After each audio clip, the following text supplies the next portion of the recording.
Welcome back.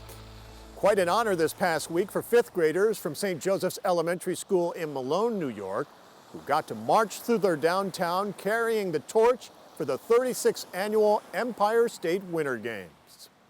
For the first time this year, Titus Mountain Ski Area was one of the venues for the games. Nearly 1,800 athletes from across New York, New England, and Canada competed in the games. And along with the more traditional winter sports, this year the games featured some exciting new events. Our Jack LeDuc shows us. When it comes to fat bikes, calories count. The more the better, especially in their bulked-up tires. That certainly proved to be the case in this year's Empire State Winter Games. Scores of fat bike competitors lined up and did the unthinkable by racing their chubby bikes over ice, snow, and mud. They feel different, they're very forgiving, they run over things that even a mountain bike can't run over. There's really not a lot of finesse involved in this kind of bike. Just the tires are just so big, you can almost do whatever you want with them. It's like a tank.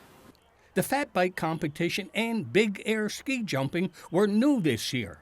All the events include the sports held in the Winter Olympics, many of them held on the Lake Placid Olympic venues.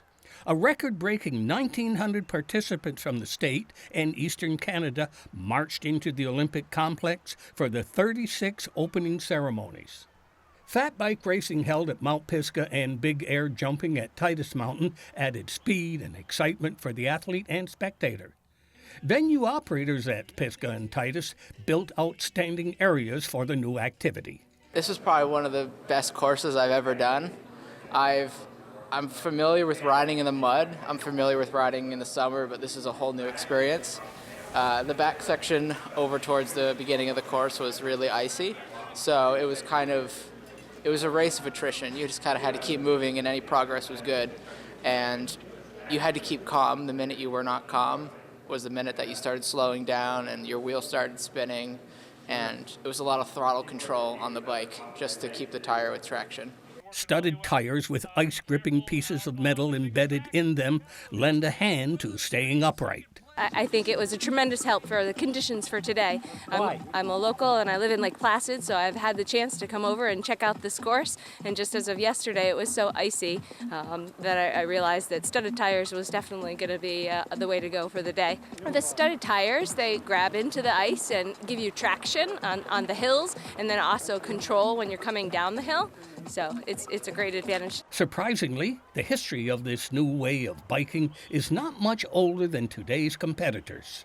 So the history is going back probably just over 20 years to Alaska, when people were kind of one-offing fat tire bicycles for utilitarian use. Yep. And also for long-distance riding adventures.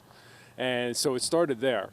And the company that I work for, which is out of Minnesota, we were the first company that made the first production fat tire bicycle. The original idea was to get around on snow. And to get around efficiently on the snow, you needed a bigger tire patch, you needed more traction. You can purchase a fat bike for anywhere from $1,500 up to several $1,000s.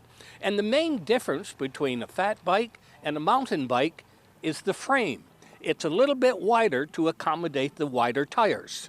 Maybe we didn't have all the competitors we wanted on our two new events. However, the competitors that competed said that this is something that they feel will really grow in the future. And I think that we've got something that now we can show people what we're talking about. And I think it's the tip of the iceberg, really, for both of those new events as we look at the years to come.